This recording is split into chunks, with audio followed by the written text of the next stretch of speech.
Hello everyone. तो कैसे हैं आप लोग? उम्मीद करते हैं आप लोग बहुत बढ़िया होंगे और आपके एग्ज़ाम की तैयारी भी काफ़ी अच्छी चल रही होगी। तो जैसे कि हमने अभी जस्ट एक वीडियो अपलोड किया था आपके लिए, वो था ज्योग्राफी में हम लोग वाटर रिसोर्सेज इंडिया कवर कर चुके हैं। अब नेक्स्ट हम लोग अपनी आज की वीडियो में बात करने वाले हैं सॉइल्स इन इंडिया। ये ज्योग्राफी का हमारा थर्ड लेक्चर होने वाला है। ठीक है, अब मुझे उम्मीद है कि जितनी वीडियो मैं बना रहा हूँ ये आपके लिए काफ़ी हेल्पफुल हो रही होगी। अगर हेल्पफुल है ये वीडियो तो अपने फ्रेंड्स के साथ ज़रूर शेयर करें और लाइक भी कर दे ताकि थोड़ा मुझे भी मोटिवेशन मिलते रहे। खैर चलिए आगे बढ़ते हैं। तो हम लोग मेन मुद्दे पे आते हैं। हमारा जो चैप्टर का नाम है वो है सॉइल्स इन इंडिया, और जैसे कि हमने बाकी टॉपिक्स को भी अपने 30 मिनट्स के अंदर कवर किया है, तो आज का भी टॉपिक श्योरली 30 मिनट्स के अंदर ही हम कवर करेंगे। इससे ज़्यादा वीडियो का लेंथ नहीं जाएगा इंशाल्लाह। ठीक है, आगे देखते हैं। देखिए ये जो पूरा चैप्टर है, यहाँ से मैंने यहाँ नोट्स, आपका पूरा नोट्स मैंने प्रिपेयर कर रखा है, जो मुझे आपको जो पॉइंट्स मेनली आपको हाईलाइटेड पढ़ाने हैं। अब ये जो नोट्स है ये आपको मिलेंगे कहाँ? बिल्कुल ठीक, टेलीग्राम चैनल पे। टेलीग्राम चैनल का लिंक आपको मिलेगा डिस्क्रिप्शन में। अभी जाए चैनल को ज्वाइन करें और वहाँ से पहले इस नोट्स को आप डाउनलोड कर ले, नोट्स को ले लें सामने। या तो एक काम करें, जो नोट्स में जो पॉइंट्स लिखा है उसको एक बार आप कॉपी में पहले उतार ले, ज़्यादा नहीं 15 से 20 मिनट लगेंगे, उसको पहले आप उतार ले। उतारने के बाद फिर वीडियो को स्टार्ट करें देखना, और जो बातें मैं बोलता जाऊँगा नोट्स में उन बातों को देखते चले जाएंगे। इससे एक सबसे बड़ा बेनिफिट क्या होगा कि मेरी बातों को आप सुनेंगे, नोट्स में उसको मिलाएंगे, देन आपको ये चीज़ें बहुत जल्दी याद हो जाएगी। या तो आप उसको उतार लो, या एक काम करो भाई, दूसरा मोबाइल ले लो और उसमें आप इसका PDF फाइल को रखो, मतलब सामने रखो जो भी नोट्स मैंने आपको दे रखे। ठीक है, आगे देखते हैं। देखिए जो सॉइल्स ऑफ इंडिया की जो बात है, तो यहाँ पर आपको दो टर्म्स पहले स्टार्टिंग में याद रखे हैं। सबसे पहला आता है ICAR। इसका फुल फॉर्म होता है Indian council of agriculture research, या Indian council of agriculture research. Indian council of agriculture जो रिसर्च है, इन्होंने 1953 में एक कमेटी बनाई थी जिसका नाम रखा गया था ऑल इंडिया सॉयल सर्वे कमेटी। और इस कमेटी ने क्या किया था कि पूरे इंडिया में जो जितने भी मिट्टी सॉइल्स पाए जाते हैं, उन पूरा सॉइल्स का ऑब्जर्वेशन करने के बाद सॉइल्स को उनमें पाए जाने वाले minerals, colours and the origin के कॉज, जहाँ किस चीज़ के वजह कर वो बन रहे, इसके बिना पर उनको टोटल 27 टाइप से बांट दिया था। तो टोटल मिट्टी जो हमारे इंडिया में पाई जाती है एज पर योर सिलेबस वो 27 किस्म का है, और उसमें 27 में सिर्फ 6 किस्म का आपको पढ़ना है, ओनली ऑन 6 टाइप्स। तो 6 में सबसे पहला आता है आपका alluvial soil, ALLUVIAL, alluvial soil. अब एलुवियल सॉइल जो है आपका, तो एलुवियल सॉइल को इन्होंने दो कैटेगरी में बांटा, एक नया एलुवियल सॉइल, एक पुराना एलुवियल सॉइल। तो जो नया एलुवियल सॉइल है उसको हम लोग बोलते हैं खदार, और जो पुराना एलुवियल सॉइल है उसको हम लोग बोलते हैं भंगार, या लिटरली भंगार बोलते हैं उसको। तो जो नया एलुवियल सॉइल है वो पुराने वाले से ज़्यादा जरखेज मीन्स फर्टाइल ज़्यादा है, उस मिट्टी में ज़्यादा फर्टिलिटी, तो वहाँ पर आप इजीली क्रॉप्स को ग्रो कर पाएंगे। अच्छा, मैंने तो बता ही नहीं कि आपको क्या क्या चीज़ें याद रखनी है मिट्टी में। हर मिट्टी में देखो, तो सारे मिट्टी में आपको याद रखना है उसका मेन फीचर कैरेक्टरिस्टिक जो भी है, जो 4-5 पॉइंट्स होंगे। देन आपको उसमें याद रखना है कि इसमें हम लोग कौन कौन सा क्रॉप को ग्रो कर सकते हैं। ख़ास तौर से जब कैरेक्टरिस्टिक्स में एक पॉइंट आपका आएगा कि इसमें कौन कौन से मिनरल्स पाए जाते हैं, उस पॉइंट पे ज़्यादा फोकस करना। ठीक है, आगे देखते हैं हम लोग।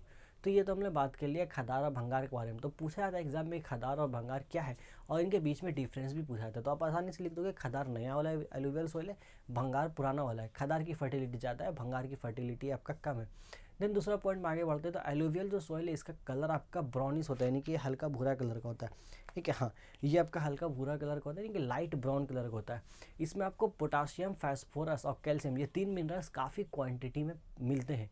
अब जो 3 मिनरल्स में काफ़ी क्वांटिटी मिलते हैं, जिसकी वजह से इस पानी में एब्जॉर्प्शन की कैपेसिटी, इस मिट्टी में पानी के एब्जॉर्प्शन की कैपेसिटी बहुत ज़्यादा बढ़ जाती है। मतलब एलुवियल सॉइल बहुत ज़्यादा क्वांटिटी में पानी को ईजिली एब्जॉर्ब कर सकता है। और एब्जॉर्ब करने का एक और रीज़न ये भी है कि इसके जो पार्टिकल्स है बहुत ही माइन्यूट है, यानी कि बहुत छोटे छोटे एकदम बारीक है आपके, तो ज़्यादा पानी एब्जॉर्ब करता है। और जब पानी ज़्यादा एब्जॉर्ब करता है तो ये बहुत ज़्यादा फर्टाइल हो जाता है ये मिट्टी आपका। ये भी रीज़न है फर्टिलिटी का आपका। ठीक है, फर्टिलिटी। तो अब कौन कौन सा क्रॉप्स इसमें हम लोग उगा सकते हो? तो वीट हो गया, देन आपका कौन सा है, वीट, शुगर केन, जूट, ये सारे हम लोग इसमें हम लोग उगा सकते हैं। तो ये हम, मुझे उम्मीद है कि आपको बात क्लियर होगा कि इसके बारे में एलुवियल सॉइल से रिलेटेड। 2 नंबर पे हम लोग आते हैं। तो 2 नंबर पे जो सॉइल आपको पढ़ना है वो है ब्लैक सॉइल और रेगुलर। ब्लैक सॉइल को ही दूसरा नाम दे दिया गया है रेगुलर सॉइल। अब इस नाम में ब्लैक है, तो इस सोयल का कलर भी कैसा होगा आपका, ब्लैक कलर का होगा। ठीक है, सोयल का कलर आपका ब्लैक है। ये बनता है हमारा वॉल्केनो जब फटता है, तो वॉल्केनो के फटने के दौरान बहुत सारे आपके चट्टान से मिलते हैं। उसमें से एक चट्टान होता है जिसको हमने नाम रखा है बैसलिट रॉक्स। तो बैसलिट जो रॉक है, BASLIT, सॉरी बैसलिट नहीं है, हाँ बैसलिट, ठीक है, BASLIT, बैसलिट रॉक निकलता है। तो बैसलिट रॉक जब टूट जाता है तो उसके टूटने से, उसके टूट के चूर हो जाने से ये मिट्टी बनती है ब्लैक सॉइल आपका। ठीक है, तो इसमें हमारे पास एल्यूमिनियम, आयरन और चूना ये ज़्यादा क्वांटिटी में पाए जाते हैं।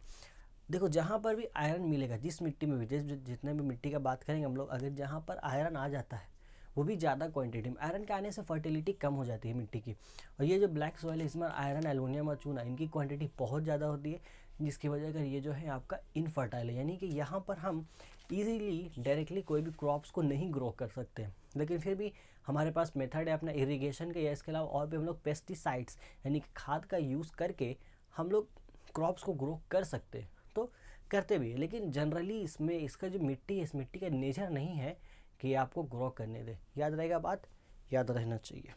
आगे देखते हैं। तो ग्रोइंग क्रॉप्स हमारा हो गया, इसमें याद रखिएगा।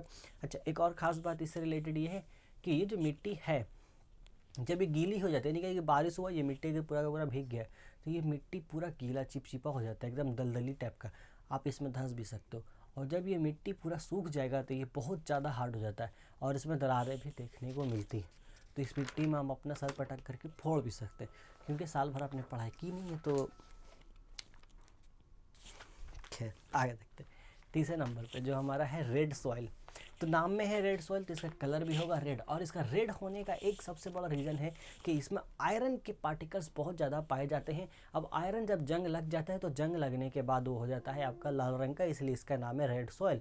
तो आयरन का क्वांटिटी बहुत ज़्यादा है, इसलिए रेड सॉइल कहलाता है। इसके अलावा ये जो रेड सॉइल है ये येलो और ब्राउन कलर में भी पाया जाता है, बट रेड की इसकी क्वांटिटी ज़्यादा है, इसलिए इसको हम लोग बोलते हैं रेड सॉइल।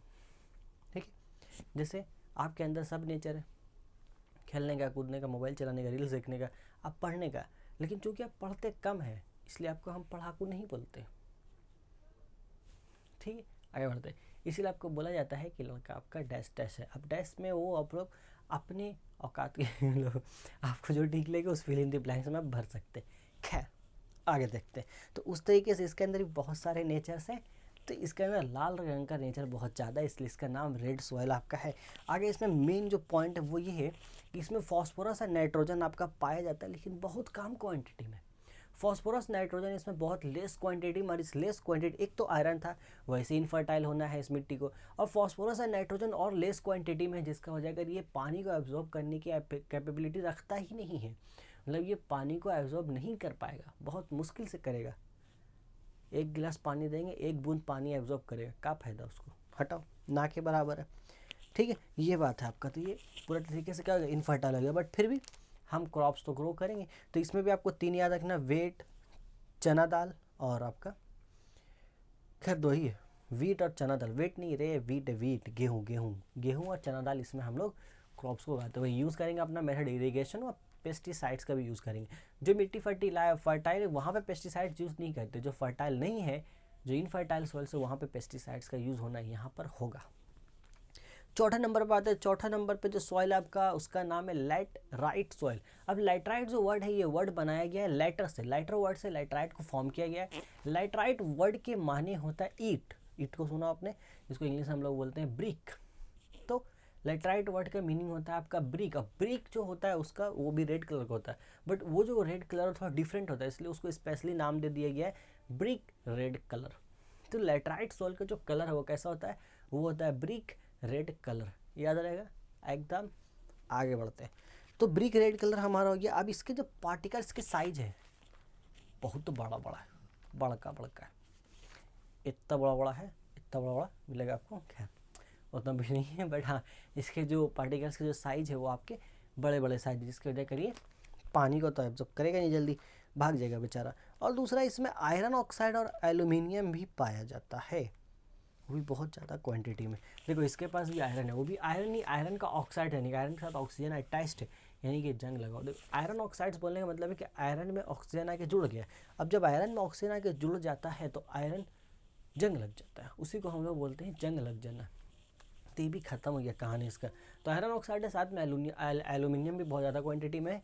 तो लेटराइट सॉइल भी जो है ये भी आपका क्या हो गया, इनफर्टाइल हो गया, बेड़ा गाड़क।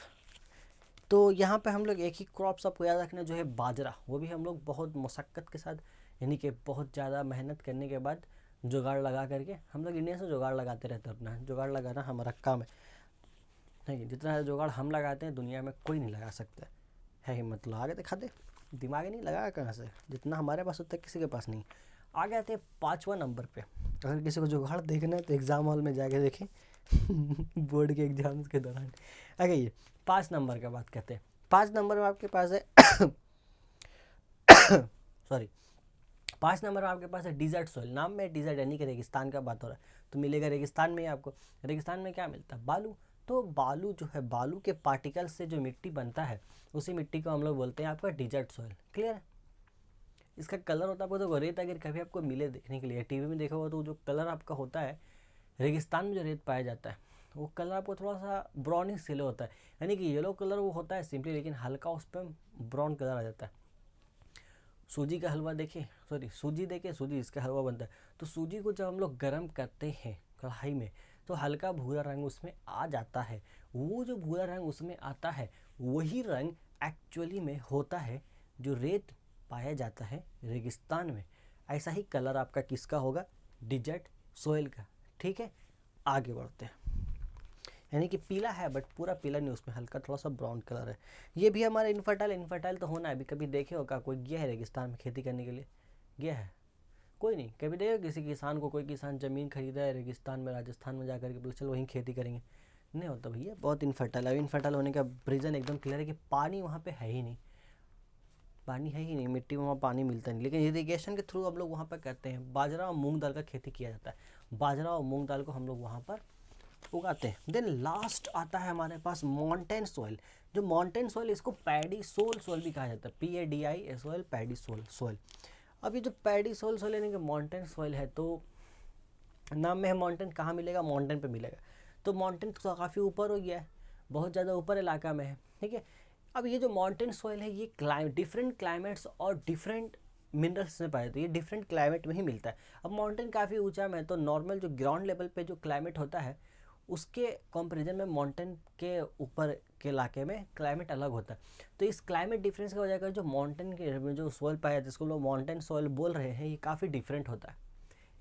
ठीक है, काफ़ी डिफरेंट होता है। आपका पूछ सकता है क्यों डिफरेंट है, इसी वजह का डिफरेंट है, क्लाइमेट डिफरेंस है आपका। देखिए से मिनरल्स भी अलग अलग किस्म के पाए जाते हैं, अलग अलग टाइप्स के होते हैं, तो इसलिए भी माउंटेन सोइल बहुत ज़्यादा डिफरेंट होता है आपका। अब डिफरेंट होता है और ये न्यूली फॉर्म्ड होता है, यानी कि बहुत जल्दी पूरे तरीके से पका हुआ नहीं जाता, पका हुआ बोल सकते हैं, यानी कि पूरे तरीके से मैच्योर नहीं होता। ये मिट्टी जैसे बनता है टूट जाता है, पूरे तरीके से उसको बड़ा होने का मौका ही नहीं मिलता है। और इसमें हम लोग एक बात करते हैं क्रॉप्स ग्रोइंग यानी कल्टीवेशन का, तो ऑलमोस्ट इम्पॉसिबल है। उतना ऊपर में जाकर के कौन क्रॉप्स उगाएगा, है कि नहीं। लेकिन फिर भी निचला सतह में पहाड़ का हम लोग, यानी कि जो लोअर स्टेट आ जाता है, वहाँ पर हम लोग टी एंड कॉफ़ी का क्रॉप्स ग्रो करते हैं। तो चाय और कॉफ़ी का खेत अगर आप देखोगे तो पहाड़ के ढलान वाले इलाके में, यानी कि निचले इलाके में ही आपके पाए जाते हैं, देख सकते हो आप लोग। तो वही इलाका होता है आपका, बस सिंपल है। 6 टाइप्स के सॉइल थे, 6 का हमने पोस्टमार्टम करके रख दिया। अब इतनी सारी बात आपको याद रखनी, जो बात मैंने बताया है हर एक चीज़ से रिलेटेड पॉइंट सारा आपको याद होना चाहिए, इतना आप याद रखते हैं तो जो भी सवाल, यहाँ सवाल आपका सिंपल ही आएगा। या तो बोलेगा डिफाइन एलुवियल सॉइल, कोई ना कोई एक सॉइल को बोलेगा डिफाइन करो, ये बोल देगा बताओ कौन ज़्यादा फर्टाइल है, कौन इनफर्टाइल है तो का है, यही सब पूछेगा। वो बिगड़िया आदमी, उसका पास काम धंधा है नहीं, हम लोग परेशान करते रहता है खाली, हद कुछ लिखा हो नहीं, सॉरी मुझे लगा लिखा होगा। ठीक है, तो हम लोग आते हैं इस चैप्टर के नेक्स्ट पार्ट में। चैप्टर का जो नेक्स्ट पार्ट है काफ़ी खूबसूरत है। चैप्टर का नेक्स्ट पार्ट हमारा स्टार्ट होता है, वहाँ पर आपका टॉपिक का नाम है कॉजेस ऑफ सोइल इरोजन। तो बेसिकली यहाँ से जो लॉन्ग क्वेश्चन फॉर्म हो जाएगा, वो 3 लॉन्ग क्वेश्चन यहाँ से फॉर्म होते हैं, जिसमें से एक इस साल आने के चांसेस बहुत ज़्यादा है। सबसे पहला लॉन्ग क्वेश्चन फॉर्म होता है कि right the causes of soil erosion, यानी कि सोइल इरोजन जो हो रहा है उसका क्या काउज है। देन फिर सोइल इरोजन की वजह कर क्या क्या इम्पैक्ट्स हो रहे हैं नेचर के ऊपर, और ये सोइल इरोजन को हम लोग किस तरीके से प्रिवेंट करें। 3 वाला, यानी कि सोइल इरोजन हो क्यों रहा है, इसका असर क्या हो रहा है, देन इसको हम लोग कैसे रोकें, सीधा बात है। तो पहले क्यों हो रहा है वो बात कर लेते हैं। तो सबसे पहले इसमें पॉइंट आपका लिखा है सरफेस रन ऑफ। अब बोल रहे हैं कि बारिश का जब मौसम आता है तो बारिश का मौसम में पानी क्या कहता है, जो ज़मीन है उसका ऊपर ही सरफेस को अपने साथ बहा के लेकर चला जाता है, जिसका वजह अगर मिट्टी का कटाव होता है। अब ऊपर सरफेस मतलब मिट्टी ही है, बोला चल भाई चलें, ये दुनिया चैन से जीने नहीं देगी। तो दूसरा हम लोग बात कर लेते हैं विंड्स का। दूसरा पॉइंट इसमें विंड है, तीसरा आपका नेचर फॉल है, सॉरी नेचर ऑफ रेनफॉल है, और चौथा है आपका टोपोग्राफी। तो तीनों ही पॉइंट्स एक दूसरे से काफ़ी रिलेट करते हैं, एक एक करके बात करते हैं। विंड्स का बात है, हवा जब काफ़ी तेज़ चलती है तो आपने winds of work of winds भी पढ़ा होगा पहले ही चैप्टर में। तो वो क्या करती है, अपने रास्ते में आने वाली चीज़ों को काटते हुए निकल जाती है, अलग अलग तरह का जो शेप बनाती है, सैंड ड्यून्स वगैरह जो बनता है आपका। तो मिट्टी को बेसिकली काट के ही ना बनाया जाता है, तो विंड्स की वजह कर भी मिट्टी की कटाई हो जाती है, ये भी एक रीज़न है। दूसरा हो गया नेचर ऑफ रेनफॉल, ये मैंने पिछले लेक्चर में ही बताया था। और देखो बारिश की बूंदें कभी कभी बहुत ज़्यादा बड़ी बड़ी गिरती है, और जब बारिश बहुत ज़्यादा तेज़ रफ्तार में होती है तो कभी महसूस करना, हाथ कैसे बाहर निकल के जब पानी का बूंद यहाँ लगेगा तो आपको भी बहुत ज़्यादा लगेगा, हाथ पे लगेगा आपको। तो वो चोट हमें जब महसूस होती है मिट्टी को ही महसूस होती है, और उस रफ्तार की वजह कर मिट्टी कट के कहीं और चला जाता है। आगे टोपोग्राफी यानी कि रीजनल इलाके में जो बनावट उसके बात कर रहे हैं ये लोग। तो पहाड़ी इलाका में बहुत ज़्यादा होता है ये काम आपका, और कुछ नहीं है इसमें। देन आगे हम लोग बात करते हैं, बोल रहा है प्रेशर ऑफ एक्सेसिव पॉपुलेशन। अब आबादी की वजह अगर मिट्टी का कटाव कैसे हो रहा है, देखो बेसिकली आबादी की वजह कर डायरेक्टली मिट्टी का कटाव नहीं होता, इनडायरेक्टली हो रहा है। अब पॉपुलेशन इंक्रीज हो रहा है, तो पॉपुलेशन इंक्रीज हो रहा है तो पॉपुलेशन को रहने के लिए जगह चाहिए, रहने के लिए जगह चाहिए, जगह रहने, अब जगह चाहिए मतलब घर बनेगा, घर बनाने के लिए पेड़ काटेगा, पेड़ काटेगा, वहाँ घर बनाएगा, पेड़ कट गया, मिट्टी कट गया, सिंपल सा बात है कि नहीं। मतलब आबादी बढ़ा, आबादी बढ़ा, उसको बनाना है घर, घर बनाना है, घर बनाने के लिए काटेगा पेड़, पेड़ काटेगा मिट्टी कट जाएगा। हम पेड़ काटे थे लेकिन मिट्टी भी कट गया साथ में, तो हम तो घर बना लिए, हमको घर मिल गया, लेकिन मिट्टी पे घर हो गया, उसके बाद ज़मीन फटेगा, हम चले, यही सब होता रहता है। तो नेचर ने खुद को बैलेंस करने का जुगाड़ अभी तक उस क्या मिल रहा, हम लोग मौका ही नहीं दे रहे। तो नेचर को बैलेंस रखना बहुत ज़रूरी है, वरना हम लोग इम्बैलेंस हो जाएंगे। अगला पॉइंट इसमें आता है आपका ओवर ग्रेजिंग। ओवर ग्रेजिंग मतलब बहुत ज़्यादा, देखो घास घास जो होते छोटे छोटे घास, छोटे छोटे घास जो होता है ना, वो बहुत इंपॉर्टेंट काम करता है आपका मिट्टी के साथ। अगर आप कभी घास को उखाड़ने जाओगे तो वो जल्दी उखाड़ता नहीं, मतलब ज़मीन से आप उसको उखाड़ने जाते हो, क्योंकि मिट्टी को बहुत ज़्यादा मजबूती से पकड़ कर रखता है।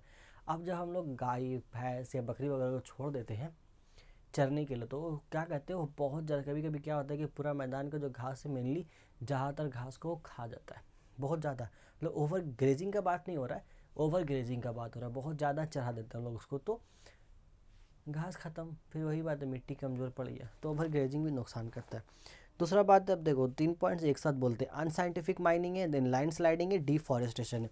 तो इन तीनों में सबसे इंपॉर्टेंट जो अनसाइंटिफिक माइनिंग मतलब वही है बिना किसी वे के, मतलब बिना किसी प्रॉपर डिज़ाइन के, डेस्टिनेशन के यहाँ पर माइनिंग किए जा रहे हैं लोग। अब माइनिंग किए जा रहे हैं, माइनिंग करने के लिए क्या है, ज़मीन में गड्ढा खोदा जा रहा है। अब गड्ढा खोदने का वजह अगर मिट्टी कमज़ोर हो रही है, मिट्टी का कटाव हो जा रहा है। दिन आ गया था मेन इंपॉर्टेंट पॉइंट डिफॉरेस्टेशन, जो मैंने ऑलरेडी आपको एक्सेसिव पॉपुलेशन वाले पॉइंट्स में कवर कर लिया। तो ये कुछ रीजन है आपके, देखो ओवरऑल घुमा फिरा कर रीजन सही है कि पेड़ कट रहे हैं, पेड़ कट रहे हैं, मिट्टी कमज़ोर हो रही है और मिट्टी कटाव हो रहा है। इसी को अलग अलग तरीके से लिखा हुआ था, आपको याद होना चाहिए, पॉइंट्स याद होना चाहिए। पहला पॉइंट है सरफेस रन ऑफ, बोलो मेरे साथ, पहला पॉइंट है सरफेस रन ऑफ, दूसरा पॉइंट है विंड्स, तीसरा पॉइंट है नेचर ऑफ रेनफॉल, चौथा पॉइंट है नेचर ऑफ ट्रोपोग्राफी, पाँचवा पॉइंट आपको याद रखना है एक्सेसिव पॉपुलेशन, छठा पॉइंट आपको याद रखना है over grazing, and the last point आप एक ही याद रखो, डिफॉरेस्टेशन। बस इतना बहुत है, 5 मार्क्स का तो क्वेश्चन आने, कितना लिखोगे, और भी क्वेश्चन तो लिखने। देन आगे होता है कि इसका इम्पैक्ट का बात करता है। अब इम्पैक्ट यहाँ बोलने का क्या चीज़, इम्पैक्ट तो है आपका, देखो इसी का पढ़ लेते हैं हम लोग क्या बोलते हैं। ये बोला loss of top fertile layer of soil. अब मिट्टी कट रहा है तो मिट्टी का जो ऊपर लेयर होता है खास तौर से वही तो सबसे ज़्यादा फर्टाइल होता है किसी भी मिट्टी का, अब वहीं पर बेसिकली खेती भी की जाती है। तो मिट्टी कटा हुआ तो ऊपर का लेयर खत्म हो गया, तो ये बोला loss of top fertile layer of soil, यानी कि सॉइल का जो सबसे ज़्यादा फर्टाइल लेयर वही खत्म हो जा रहा है। दूसरा यहाँ पर इसका जो है fall of ground water table. Ground water table वही मतलब ज़मीन की निचली सतह में जो पानी स्टोरिंग है, ज़मीन का जो ग्राउंड आपका सरफेस से इनर सरफेस है, वहाँ पे जो पानी स्टोर होता है उसी को ग्राउंड वाटर टेबल बोलते हैं। अब पेड़ पौधा कटने की वजह अगर मिट्टी कट जा रहा है तो मिट्टी ही उस पानी को स्टोर करके रखती है। अब मिट्टी ही नहीं तो पानी स्टोर रहेगा कैसे, तो इस चीज़ का कमी हमको देखने को मिलेगा। और इसका नतीजा हमें वहाँ देखने को मिलता है जहाँ बोरिंग करने जाते हैं तो पानी बहुत ज़्यादा गहराई में मिलता है। इसका मतलब वहाँ पे ग्राउंड वाटर टेबल कम होते जा रहा है। आगे देखते हैं जो हमारा अगला जो नेक्स्ट पॉइंट है वो है रिडक्शन इन सॉइल मॉइस्चर, फिर एक्सपेंशन ऑफ डिजर्ट, फ्लड्स वगैरह। एक्सपेंशन ऑफ डिजर्ट्स का बात कर लेते हैं। और फ्लड्स कैसे हो रहा है इससे? देखो मिट्टी कट रही तो फर्टाइल लैंड्स खत्म हो जा रहा है आपका, मिट्टी फिर बालू की शक्ल में बन जाती है जिसकी वजह का रेगिस्तान वगैरह बन रहे। और फ्लड्स का मामला ऐसा है कि जब पानी बहुत ज़्यादा तेज बहाव में आता है तो मिट्टी उसको रोक लेता है। अब मिट्टी क्यों रोक पाता है? क्योंकि उसको पेड़ पौधे पकड़ कर रखते हैं।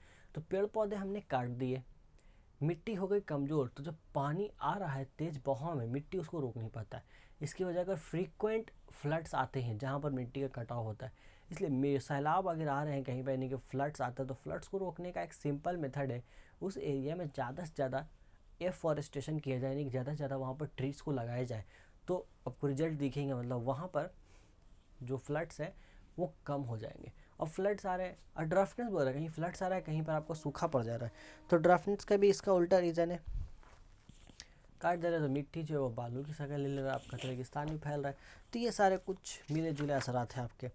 लास्टली हम बात कर लेते हैं प्रिवेंशन ऑफ सॉइल इरोजन की, यानी कि सॉइल इरोजन का हम लोग प्रिवेंशन कैसे करें, इसको किस तरीके से प्रिवेंट किया जाए। तो सबसे पहला तो बेस्ट मेथड है आपका ट्री प्लांटिंग, यानी कि पेड़ पौधा लगाना है। अब इस बात को आप बहुत अच्छे से एग्ज़ाम में बना के लिख देना कि ट्री हम लोग कैसे लगाएं, यानी कि ट्री प्लांटिंग सबसे मेन इंपॉर्टेंट है। दूसरा है टेरेस फार्मिंग, यानी कि क्या नाम है हम लोग को, दूसरा मेथड है टेरेस फार्मिंग। अब देखो जो हमारा जो पहाड़ होता है, पहाड़ है हमारा बेसिकली सस्ता पहाड़ बनाते हैं हम लोग, ट्रायंगल बना दिया, मतलब पहाड़ का एक पार्ट से पता है हम लोग। तो पहाड़ है, यहाँ से मिट्टी बहुत आसानी से कट सकते हो, तो मिट्टी यहाँ कटे ना, मतलब अगर बहुत तरफ सारा पानी आएगा तो मिट्टी को बहा के लेके चला जाएगा। वो चीज़ ना हो, हम लोग यहाँ पर खेती करते हैं टेरेस फार्मिंग, सीढ़ी बना बना करके हम लोग यहाँ पर इस तरीके का स्ट्रक्चर बनाते हैं। सीढ़ी बन गया, अब यहाँ पर होगा खेती इस एरिया में, और अगर पानी यहाँ से ऊपर आएगा तो यहाँ आएगा, यहाँ जाएगा, यहाँ जाएगा, नीचे गिर जाएगा बहुत आराम से। इस तरीके से हम लोग मिट्टी का कटाव रोक सकते हैं। दूसरा मेथड हमारा हो गया यही आपका टेरेस फार्मिंग। तीसरा मेथड इसी से मिलता जुलता है काउंटर फ्रेमिंग आपका। तो ये तो हमने ऊपर का बात कर लिया ऐसे। काउंटर फ्रेमिंग का बात हो, यानी कि निचला सरफेस, पूरा पहाड़ है, पहाड़ का ऐसे निचला सरफेस है, यहाँ पर हम लोग ऐसे सीढ़ी का टाइप बना देंगे और यहाँ पे वैसे हम लोग क्रॉप्स को ग्रो करेंगे। तो वो होगी आपका काउंटर फार्मिंग। ठीक है, तो काउंटर फार्मिंग से लिखा है लोग कि पहाड़ी जो इलाका ढलवान वाले सब पहाड़ी इलाका में होता है। लास्ट हम लोग बात करते हैं एक झूम कल्टीवेशन के बारे में। मतलब झूम कल्टीवेशन करना नहीं है हमको, झूम कल्टीवेशन को रोकना है। अगर हमें मिट्टी के कटाव को रोकना है तो हमको झूम कल्टीवेशन रोकना चाहिए। ठीक है, बेसिकली देखो झूम कल्टीवेशन है क्या, झूम बराबर झूम, वही कंसेप्ट है यहाँ पर। जो टाइप्स वगैरह पहले होते थे तो वो एक जगह पहुँचे वहाँ पर, अब वहाँ का पेड़ पौधे को पूरे तरीके से काट देते थे। काटने के बाद वहाँ पर खेती करते थे। ठीक है, खेती करते थे, एक बार खेती और फिर उस जगह को छोड़ कर कहीं और चले जाते थे। फिर वहाँ का पेड़ पौधे काट करके वहाँ खेती करते थे, फिर वहाँ गए, फिर कुछ दिन कहीं और चले गए। इस तरीके से वो बहुत सारी जगहों पे तब्दील करते रहते थे अपनी जगह को, और जहाँ जाते थे वहाँ पर बहुत ज़्यादा क्वांटिटी में पेड़ काट देते थे। मोस्ट ऑफ द सेंस बहुत बार क्या जो पेड़ काटा गया उनको जला भी दिया जाता पूरे तरीके से। तो इस तरीके से क्या हुआ, एक तो डिफॉरेस्टेशन, और डिफॉरेस्टेशन ही सबसे मेन रीज़न है सोइल इरोजन का। तो इस तरीके से जो झूम कल्टीवेशन यानी कि झूम बराबर झूम, यहाँ कभी झूमे कभी वहाँ झूमे, इस तरीके से मिट्टी झूम जा रही है बेचारी। तो इसको रोकना बहुत ज़रूरी है। सो आई होप कि ये जो वन शॉट लेक्चर हमारा था आज का, ये आपको अच्छा लगा होगा और जो कंसेप्ट से पूरे क्लियर हुए होंगे। देखो अगर जो मैं पढ़ा रहा हूँ कंसेप्ट क्लियर होते हैं अच्छे से, वीडियो अच्छा लगता है तो एक बार नीचे कमेंट भी किया करो। ठीक है, थोड़ा एक बार नीचे कमेंट किया करो। तो थोड़ा सा 10 सेकंड आपको लगेगा कमेंट करने, बट आप कमेंट करोगे ना मुझे बड़ा अच्छा लगेगा। I feel very happy.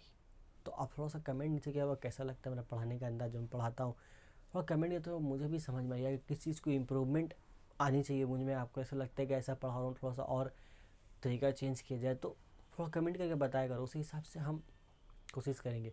और वीडियो को लाइक शेयर और चैनल को सब्सक्राइब तो ये आपको करना ही करना है। न्यू व्यूवर चैनल को सब्सक्राइब कीजिए। और अगर आप ऐसे व्यूवर यानी कि जो अभी क्लास 10th में आए हैं, इस साल आपको बोर्ड एग्जाम नहीं देना, आप 2023 में देंगे, तो आपके लिए प्रॉपर बैच स्टार्ट हो जाएगा 10 मार्च से। ठीक है, आप बने रहे हमारे साथ। चलिए ठीक है, तो हम लोग मिलेंगे अपने अगले वीडियो में बहुत जल्दी। अगला वीडियो भी हमारा ज्योग्राफी के ऊपर ही आएगा, क्योंकि ज्योग्राफी में काफ़ी सिलेबस है और हम लोग कोशिश करेंगे इंडिया को ज्योग्राफी के एग्ज़ाम से पहले ही निपटा दिया जाए। ठीक है, इसके अलावा एक और वीडियो आने वाली जिसमें मैं आपको बताऊंगा कि एग्ज़ाम में MCQ में तुक्का कैसे लगाएंगे। MCQ में लोग तुक्का लगाते हैं बेसिकली, बहुत से MCQ में नहीं आता तो क्या करें। तो उसके लिए भी एक बहुत बेहतरीन ट्रिक है मेरे पास, जिसमें आप एग्ज़ाम में तुक्का लगा करके 99% चांसेस होंगे वो आप जो तुक्का लगाओगे वो सही होगा। तो उसके बारे में भी हम लोग बात करेंगे। खैर फिलहाल के लिए इतना बहुत है। इन सारी चीज़ों को आप रिवाइज़ करो। और एक सबसे बढ़िया टिप जाते जाते कि जब 6 तारीख हो, जिस दिन आपका ये वीडियो तो आपका शायद 4 या 5 को अपलोड होगा, तो 6 तारीख के दिन जो आप 7 जो मार्च है उसमें आपका पहला एग्ज़ाम है। तो पहला एग्ज़ाम आपका जिस भी सब्जेक्ट का है, आपको 6 मार्च के दिन सिर्फ उसी सब्जेक्ट को पढ़ना है, उसके अलावा और किसी को आप टच नहीं करोगे, ठीक है। ये बहुत ज़रूरी है, सिर्फ उस सब्जेक्ट को रिवाइज़ करना है और उस एग्ज़ाम को दे के आना है। देन उसको जब दे के आ जाओगे तो जिसका रूटीन होगा आपको उसी अकॉर्डिंग पढ़ना है। जिसका एग्ज़ाम होगा उससे एक दिन पहले उसी सब्जेक्ट पढ़ना, उसके अलावा और कोई सब्जेक्ट आपको टच भी नहीं करना है। अगर आपके पास ज़्यादा टाइम हो तब भी टच नहीं करना है, ठीक है। मैंने इस चीज़ को फॉलो किया था, आप भी इस चीज़ को फॉलो कीजिए, ठीक है। तो हम लोग मिलते हैं अपने अगले वीडियो में, ठीक है। तो तब तक के लिए बाय बाय।